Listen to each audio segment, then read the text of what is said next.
मिनश्शैतानिर्रजीम बिस्मिल्लाहिर्रहमानिर्रहीम अस्सलामु अलैकुम वरहमतुल्लाहि वबरकातुहू। शहराज गार्डनिंग आइडिया खुश आमदीद। वेलकम करने जनाब तुहानू अपने गार्डन अपने काम ते। उम्मीद कर रहे हैं सारे दोस्त ठीक ठाक होंगे, सारे राजी खुशी होंगे। अहीं तुहाडे नाल अल्हम्दुलिल्लाह मालिक सोने दी रहमतां नाल राजी हाँ, खुश हाँ ते खुशबाश हाँ।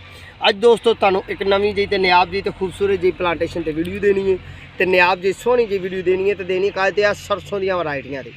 सरसों दी वैरायटियां ते ये सरसों वो वाली सरसों है जी असी अपने पट्ठियां अज तो पिछा 4 महीने इहदा साग खादा, गंदलां तोड़ के खादियां ते फिर रखी बी वास्ते। ये मुख्तलिफ वैरायटियां तो तुहानू मुतारफ करवाने तो बड़े प्यारे अंदाज नाल ते बड़े अच्छे अंदाज नाल तुहानू इहदा व्यू बना के विखावांगे। तो उम्मीद करने कि सारे दोस्त ठीक होंगे, सारे राजी खुश होंगे। सज्जनों साडे करो हाँ चैनल सबसक्राइब, बैल आइकॉन दे बटन दबाओ, कर लिया दबा लिया, मेहरबानी। अल्लाह तुहानू खुश रखे। तो जो पुराने व्यूअर्स ने सलाम करने दुआ हत्थां नाल। ठीक है जी, हुण असीं गल शुरू करने अपनी सरसों के प्लांट ते। सरसों दी नस्लां किहड़ियां ने ते एक नियाब जी नस्ल है, तो पता नहीं कित्थों भी आ गया मेरे को, मैं तो लिया कोई ना, तो मैं उहदा किहड़ा नां रखां। की कमाल है जनाब, वो बीज बहुत ज़्यादा ने, उस तेल आयल बहुत ज़्यादा है। तो जो वो पत्ते होंगे हैं ना, पत्ते सन वो छोटे छोटे, तो बड़ी हैवी वैरायटी तो बड़ी सोहनी सी। वो गई है निसर, तो उन्होंने फलियां लगियां तो बड़ियां प्यारियां। हुण तुहानू 3 नस्लों ते असीं मुतारफ करवाना है सरसों दियां ते। सरसों की वैरायटी जी होंगी दोस्तों, यह फुल के मतलब मैं पहला भी वीडियो पाई है। यह सरसों के फुल जो ना, यदी 12 तो 14 घंटे उम्र होंगी है। 12 तो 14 घंटे की उम्र होंगी है यह फुल की। फुल ने झड़ जाना, बाद फली वाल नवाना है। फली तो बाद इन्हें जनाब बीज बनना है, सरसों के बीज बनने ने, फलियां बन रही ने। ठीक है, एक यह वैरायटी है साढ़े कोल, ये गोभी सरों है दोस्तों, इनू गोभी सरों कहते हैं। यह फुल लगे ने गोभी सरों के, तो यह गोभी सरों के सारा साल ना 6 महीने तकरीबन ये गंदलां तोड़ के असीं खादियां ने। हुण एक होर वैरायटी तुहानूं विखाने वो है देसी सरों। आओ जी देसी सरों विखाइए तुहानूं। आ जाओ जी, आ जाओ, आओ चलिए। आओ इत्थे देसी सरों है अपने कोल। ते देसी सरों जी है यदी वैरायटी, यदी बीज, यदियां नस्लां कितनी प्यारियां ते कितनी खूबसूरत, कितनी सॉफ्टी है, कोंपलां निकलियां ने। ये देसी है प्योर दे फलियां देखियां जी, निक्कियां निक्कियां फलियां ने, छोटी छोटियां फलियां ने। ठीक है जी, ये है प्योर देसी नस्ल सरसों की। ठीक है जी, यह वाली देसी नस्ल की सरसों। ठीक है, यदा भी साग बड़ा अच्छा होंदा है, यदी भी वैरायटी बड़ी खूबसूरत होंदी है, ये भी मामलात बड़े प्यारे होंदे ने। देसी सरसों का तेल वही होंदा है, वलैती सरसों का तेल भी वो होंदा है। हाँ, एक हुण सरसों की तुहानूं वैरायटी नवीं ते नियाब सोहनी जी सुथरी जी विखालने आ। ਉਹਦੇ बीज की गल करांगे, ਉਹਦੀਆਂ फलियां की गल करांगे, ਉਹਦੇ साग की गल करांगे, ਉਹਦੇ बीजन की गल करांगे, तो ਉਹਨੂੰ तलफ करने की गल करांगे। तीसरी वैरायटी तुहानूं सरसों की विखाने, ये देसी विखाई है, अगे गोभी सरों विखाई है, तो वो जी तीसरी है। मैनूं ਉਹਦਾ नाम कोई नहीं आउंदा। मेरी सरसों ਦੇ ਵਿੱਚ ਉਹਦਾ एक पौधा आया तो मैं ਉਹਨੂੰ संभाल के रखा। अगों ਉਹਦਾ बी रखांगे, अगों ਉਹਦਾ वेखांगे कि ਉਹ किन्नी निकलदी आ। ਉਹ दोस्तों 1 एकड़ ਦੇ ਵਿੱਚੋਂ, 1 एकड़ ਦੇ ਵਿੱਚੋਂ सज्जनों बेलियो दोस्तों सरसों 100 मन निकल जाती। आओ 100 मन। आओ लो भाई सज्जनों, आ गए असीं सरसों के प्लांट ते। ये सरसों का प्लांट वेखो, ये फलियां वेखो, ये खूबसूरती वेखो, तो फिर मैनू दस्सिओ कि वाकई ये भी असां अगे वेखी है। सरसों दी बहुत ज़्यादा वैरायटियां ने। ये हाईब्रिड वैरायटी की सरसों है, इसका साग भी बड़ा प्यारा बनता है, तो जनाब इसका बीज भी बड़ा प्यारा बनता है। तो ये किले के कोई 100 मन बन जाती है। किला पहली बीजी होए, पानी दिता होए, अच्छी वर्मी कंपोस्ट पाई होए, अच्छी खाद पाई होए, स्प्रेवां मारियां होण, तेले तो बचाया होए इनू, तो जनाब इहदियां गंदलां उत्तों एक बड़ी तोड़ लईयां जाण, कोंपलां एक दफ़ा तोड़ लईयां जाण। क्यों वाला इहदियां कोंपलां उत्तों तोड़ांगे तो ये फिर पौधा भारा होएगा, बीज ज़्यादा लगेगा। बहुती दफ़ा नहीं तोड़नियां, सिर्फ एक दफ़ा कोंपलां तोड़नियां ने। उसदा फायदा यह होना कि पौधे ने फट जाना, फट के ज़्यादा कोंपलां देनियां ने, तो फिर बड़े अच्छे अंदाज नाल ते बड़ी खूबसूरती नाल जनाब इन्हें फैलना है। जिस तरह कि यह प्लांट है, मैं हुण इहदे कोल बैठ जाना। मेरे ये लूसन दे विच है, शटाले दे विच। साडा कैमरामैन शटाले वाल नूं भी कैमरा मारे। यह साडे शटाले दे विच मुख्तलिफ नस्लों की सरसों असीं बीजी सी, जिहड़ी सानूं अच्छी लगदी रही है, जिहड़ी वैरायटी सानूं अच्छी लगदी रही, असीं इहदा साग तोड़ते रहे हैं, तो साग तोड़ के असीं खाते पींदे रहे, मौजां मस्तियां करते रहे।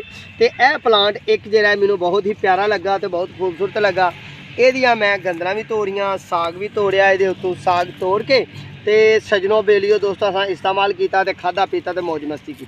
ठीक है, हुण तुहानूं बेहतरीन टिप्स है, बेहतरीन आइडिया है। सरसों की वैरायटी तुसीं मैनूं कमेंट करके दसनी है कि ये नस्ल केहड़ी है। इसदा साग बहुत ही प्यारा बनता है, बड़ी अच्छी है, जानवर बहुत अच्छे तरीके नाल खांदे ने। पत्ता जेहड़ा इहदा चौड़ा हुंदा है, जिस तरह के गोभी सरों होंदी है। पत्ता इहदा चौड़ा हुंदा है ते फली इहदी बहुत ज़्यादा मोटी है। ये बनौला कंपनी नाल मिलदी जुलदी है। बनौला नहीं, बनौला जिन्होंं कहिंदे हुंदे कनौला के बनौला, वो वैरायटी दी है सरसों ते बड़ी अच्छी ते बड़ी प्यारी ते बड़ी खूबसूरत। इहदियां फलियां वेखो, एक पौधा मेरे अंदाजे के मुताबिक एक पौधे नालों तकरीबन अद्धा किलो बीज सरसों का निकल जाना एक पौधे नालों। तो सज्जनों बेली दोस्तों जी 1 एकड़ चलाई होए तो इनू जरबा तकसीमा दईए किन्ने पौधे साढ़े बनते हैं, किस तरह के मामलात बनते हैं, तो ये तकरीबन 100 मन दिंदी है सरसों। 100 मन सरसों फ्रूट देंदा है, बड़े अच्छे अंदाज नाल फल देंदा है तो बड़े प्यारे अंदाज नाल फल देंदा है। हाँ, ये थले DAP खाद, नाइट्रोफास खाद, पोटाश खाद जो फल ते आए इनू पोटाश की स्प्रे मारी जाए, अच्छे अंदाज नाल तेले तो बचाया जाए, तेले की स्प्रे मारी जाए तो ये गंदलां जिहड़ियां तोड़ियां जांदियां ने। जिस तरह कि मैं दसन दिया गंदलां टुटियां ने, असी तोड़ियां ने गंदलां, ये असी इस्तेमाल कीतियां ने। इत्थों असी साग तोड़ के खादा है, खुश जिते मेरा हत्थ लगन दिया, यह भी थोड़ा जिहा ग्रीन है, यह भी थोड़ा ग्रीन है, यह भी ग्रीन है। यानी कि असी 2 तो 3 दफ़ा ये साग तोड़ के खादा है। यह मुड है, ये बहुत मुड मजबूत है। यदा देखो ना, ये उल्टदी नहीं, ये वैरायटी एक ऐसी है कि ये उल्टदी नहीं। देखो यह पौधे के उत्ते जिन्ना फल लगा है, जिन्ना बोझ बनया है, ये स्टिकां टुट भी सकदियां ने, भज भी सकदियां ने। आम सरसों ज़्यादा फल लगे तो झुक जाती है। ਜਿਹੜੀਆਂ खड़ियाँ सीधियां खुंबां तरह कौंपलां ने, बड़े अच्छे अंदाज नाल साडा कैमरामैन विखा रहे होणगे कि ਜਿਹੜੀਆਂ खुंबां तरह अच्छे अंदाज नाल कौंपलां ने। तो क्या बात है, ये बीज किड्डे सोहणे ते किड्डे खूबसूरत ने। सरसों की वैरायटी के मुतलक तुहानूं मुतारफ करवाया, सरसों की वैरायटी के मुतलक तुहानूं मुतारफ कराया। उम्मीद करने कि तुहानूं ये मामला सोहणे लगे होणगे, प्यारे लगे होणगे। तुसीं अपने किचन गार्डन इहो जिहे 2 तो 3 प्लांट लाओ तो अगले साल अच्छे तरीके नाल सरसों दे, अगले साल अच्छे तरीके नाल सरसों दे।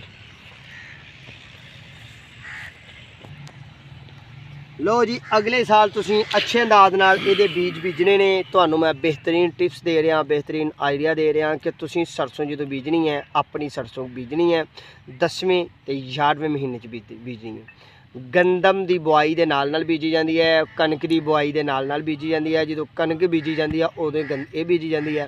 तुसीं अपने किचन गार्डन 5 तो 6 प्लांट लाओ तो साग अपना 4 महीने खाओ। खाण तो बाद 5-6 प्लांटा तो तुसीं सरसों का बीज उतारो तो तुहाडी घੱਟ तो घੱਟ 2 किलो 1.5 किलो बीज उतर जाएगा। जे तुहाडे कोल खेत है 5 मरले जगह किला है, 2 किले 10 किले है, यह वाली वैरायटी लाओ। तुसीं पहचान करो इहदी जनाब, अच्छे तरीके नाल इहदा विजिट करो। मैनू इहदा ना कोई नहीं जे आउंदा, मैं तो तुहानूं दस रहा कि ये बड़ी नवीं ते नायाब वैरायटी है। पता नहीं कित्थों बीज आया मेरे कोल। दूसरी सरसों भी हैगी है, उहदा बीज ते उहदे मामलात जिहड़े ने वो जरा हल्के होंगे ने। पौधे उत्ते फल थोड़ा लगता है, ये उत्ते पौधे उत्ते फल बहुत ज़्यादा है। जिस तरह क्या वेखो ना, ये उत्ते फल भंबीरी तरह लगता है तो सीधा स्टिकां सीधियां रहिंदियां ने, सोहणियां लगदियां ते खूबसूरत लगदियां ने। लो सज्जनों बेलियो दोस्तों, इनू 10वें 11वें महीने तुसां बीजने। बीजन तो बाद जे तुसीं इनू लाना फ्रूट वास्ते, फल वास्ते, आयल वास्ते, खल वास्ते, जानवरों वास्ते, तो फिर इनू पक्किया रहन दो। तो जे नहीं तो फिर तुहाडे साग वास्ते 5 तो 6 प्लांट 8वें दिन 8 दिनों 2 किलो 3 किलो तुहानूं साग मिलेगा। बेहतरीन टिप्स दिता है, बेहतरीन आइडिया दिता है। लो सज्जनों बेलिए दोस्तों, अपना तो अपने प्यारे का ख्याल रखना है, सानू दुआवां च याद रखना है। अज तुहानूं बेहतरीन जी नायाब जी सरसों के प्लांट से वीडियो पा दी थी। इस तो पहला मैं अज तो साल पहला सरसों के फुल ते एक वीडियो पाई सी, नायाब जी मालूमात दी थी। मेरे चैनल का विजिट करोगे तो इंशाल्लाह बहुत खूबसूरत प्यारियां सोहनी तुहानूं वीडियो मिलणगियां। अपना तो अपने प्यार का ख्याल रखना है, सानू दुआवां च याद रखना है। अगली वीडियो का इंतजार करना है तो तुहानूं सोहनी सुथरी फिर वीडियो बना के देवांगे अपनी मालूमात के मुताबिक। उन्नी देर तक तो अपनी मेज़बानों इजाज़त, अल्लाह ने के बाद।